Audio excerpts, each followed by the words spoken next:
Welcome friends, sci-fi अकॅडमीमध्ये आपलं स्वागत आहे. तर ह्या ठिकाणी 11वीचा एक प्रॉब्लेम आपल्याला पाहायला मिळतो आहे. तो म्हणजे the 3 identical samples of potassium chlorate are decompose the mass of oxygen is determined to be 3.87 gram, 3.95 gram and 3.89 gram for the set. Calculate absolute deviation and relative deviation. तर ह्या ठिकाणी आपल्याला काय काढायचं आहे, तर ॲब्सल्यूट डेव्हिएशन आणि दुसरं जे आहे ते रिलेटिव्ह डेव्हिएशन या ठिकाणी आपल्याला कॅल्क्युलेशनमध्ये काढायचं आहे. तर हा 11वी केमिस्ट्रीचा प्रॉब्लेम आहे. एकदम सिम्पल आहे. त्या ठिकाणी त्यांनी मास ऑफ ऑक्सिजन जे आहे त्या 3 व्हॅल्यू या ठिकाणी दिलेले आहेत, ते आपल्याला पाहायला मिळतात.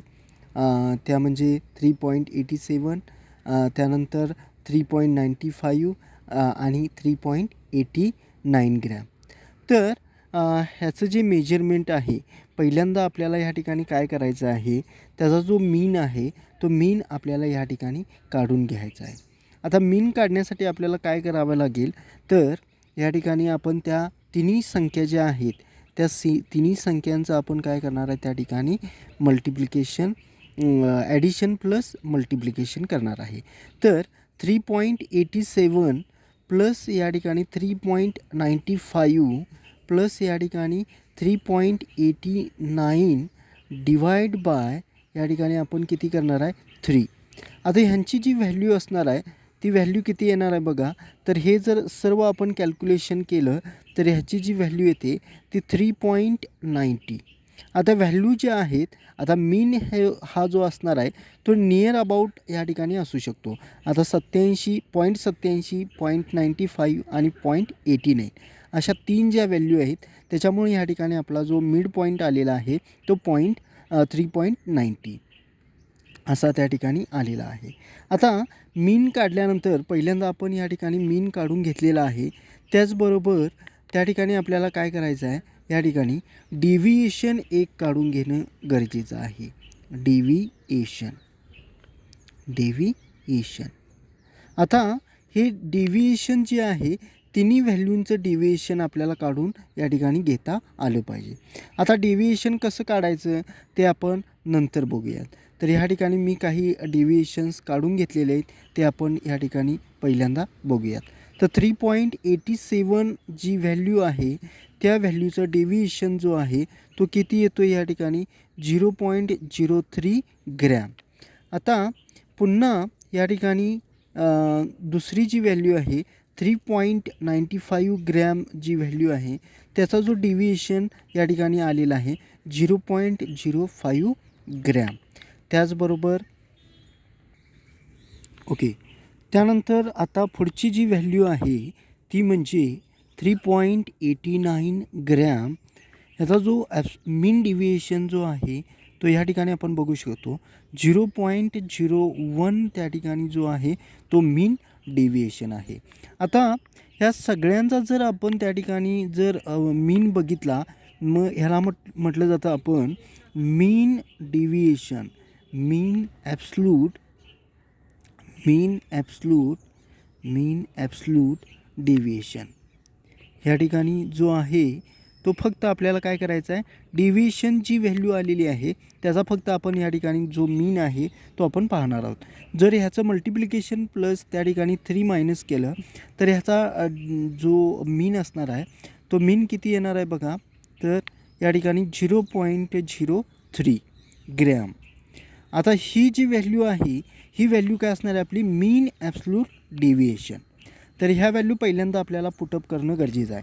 तर ह्या प्रॉब्लेममध्ये ह्या 2 बेसिक गोष्टी त्या ठिकाणी आपल्याला माहीत असायला पाहिजेत. आता पुन्हा आपल्याला ह्या ठिकाणी काय कॅल्क्युलेशन करायचं आहे, तर कॅल्क्युलेशन आपण काय करणार आहे, तर ॲब्सल्यूट डेव्हिएशन आणि दुसरं जे आहे ते रिलेटिव्ह डेव्हिएशन अशा 2 व्हॅल्यू या ठिकाणी आपण काय करणार आहोत, कॅल्क्युलेशन करणार आहोत. तर बघा या ठिकाणी खालती आपण काय करतो आहे, तर ॲब्सल्यूट डेव्हिएशन जो आहे, ॲब्सल्यूट डेव्हिएशन या ठिकाणी आपण बघायला लागलो आहे ॲब्सल्यूट डेव्हिएशन. तर ह्याचा जो फॉर्म्युला आहे तो फॉर्म्युला काय असणार आहे बघा. तर ऑब्झर्व्ड व्हॅल्यू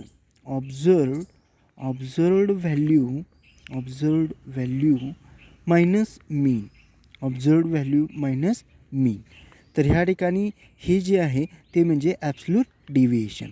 आता आपण व्हॅल्यू ज्या काढलेल्या आहेत ते ह्या ठिकाणी काय करायचे आहेत, आपल्याला पुट करायचे आहेत. तर त्या ठिकाणी पुट केल्यानंतर आपल्याला जी काय इन्फॉर्मेशन आहे ती त्या ठिकाणी आपल्याला पाहायला मिळेल. तर बघा, ह्या ठिकाणी आपण जे काय आहे ऑब्झर्व्ड व्हॅल्यू मायनस मीन त्या ठिकाणी जर आपण केला तर त्या ठिकाणी व्हॅल्यू आपली किती येईल. तर आता ह्या ठिकाणी आपण बघू शकतो जी ॲब्सोल्यूट डिव्हिएशन जे आहे तीच म्हणजे आपलं काय असणार आहे, मीन ॲब्सोल्यूट डिव्हिएशन त्या ठिकाणी आपण पाहू शकतो. आता हीच जी व्हॅल्यू असणार आहे ही व्हॅल्यू आपण कुठं लिहिणार आहे, ह्या ठिकाणी आपण ती पुटअप करणार आहे. म्हणजे 0.03 ही जी व्हॅल्यू असणार आहे ग्रॅम, तर ही काय असणार आहे आपली ॲब्सोल्यूट डिव्हिएशन ती त्या ठिकाणी एक व्हॅल्यू असणार आहे. म्हणजे ह्या ठिकाणी जे प्रॉब्लेममध्ये आपल्याला जो पहिली कॅल्क्युलेशन करायचं होतं ॲब्सोल्यूट डिव्हिएशन, ते ह्या ठिकाणी आपण कॅल्क्युलेशन केलेलं आहे ॲब्सोल्यूट डिव्हिएशन. तर किती आलेलं आहे ह्या ठिकाणी 0.03 ग्रॅम. ते आपण कसं कॅल्क्युलेट केलं तर ह्या ठिकाणी आपण पाहू शकतो ज्या व्हॅल्यू आहेत त्या व्हॅल्यू आपण ह्या ठिकाणी पुट केलेल्या आहेत. आता डेव्हिएशन जी कसं कॅल्क्युलेशन करायचं आहे हा त्यासाठी आपण दुसरा व्हिडिओ बघणार आहोत, त्याच्यानुसार हे त्या ठिकाणी आपण कॅल्क्युलेट करू शकतो. आता दुसरा जो प्रॉब्लेम आहे तो दुसरा प्रॉब्लेम आपल्याला ह्या ठिकाणी कॅल्क्युलेशन करायचा आहे. तो म्हणजे कोणता प्रॉब्लेम कॅल्क्युलेशन करायचा आहे बघा, रिलेटिव्ह डिव्हिएशन.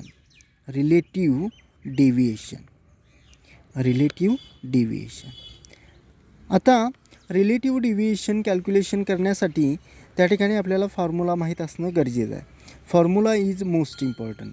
आता ह्या ठिकाणी आपण काय करू शकतो, मीन ॲब्सोल्यूट डिव्हिएशन जे आपण वरती काढलेलं आहे, मीन ॲब्सोल्यूट डिव्हिएशन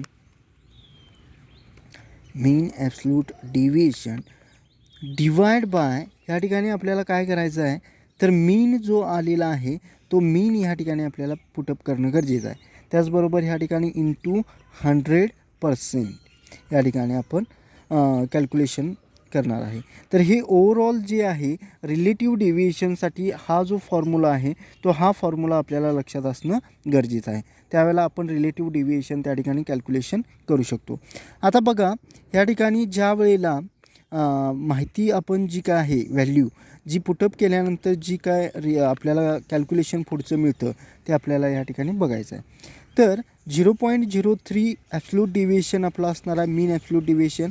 त्याचबरोबर ह्या ठिकाणी मीन जो असणार आहे तो आपण वरती काढलेला आहे 3.90 जो आलेला आहे वरती तो आपण पुट करणार आहे. इंटू या ठिकाणी आपण 100% करणार आहोत आणि 100% केल्यानंतर त्या ठिकाणी आपण काय करणार आहे, या ठिकाणी ह्याची जे कॅल्क्युलेशन आहे हे कॅल्क्युलेशन केल्यानंतर एक व्हॅल्यू येईल ती म्हणजे किती येते 0.8%. आता ही व्हॅल्यू असणार आहे आपली काय असणार आहे रिलेटिव्ह डिव्हिएशन. तर अशा प्रकारे आपण काय करू शकतो, ज्या व्हॅल्यू आहेत त्या व्हॅल्यू या ठिकाणी आपण कॅल्क्युलेशन केलेल्या आहेत ते आपण पाहू शकतो. तर हा 11वीचा जो काय प्रॉब्लेम आहे तो 11वीचा प्रॉब्लेम आपण या ठिकाणी अशा प्रकारे कॅल्क्युलेशन त्या ठिकाणी करू शकतो, ॲब्सोल्यूट डिव्हिएशन आणि रिलेटिव्ह डिव्हिएशन. तर एकदम सोप्या पद्धतीमध्ये या ठिकाणी कॅल्क्युलेशन आहे ते आपण पाहिलेलं आहे. तर तुम्ही या ठिकाणी बघू शकता बघा, कॅल्क्युलेशन पूर्ण एकदम सोप्या भाषेमध्ये त्या ठिकाणी दिलेलं आहे. ओके, या ठिकाणी आपण थांबूया.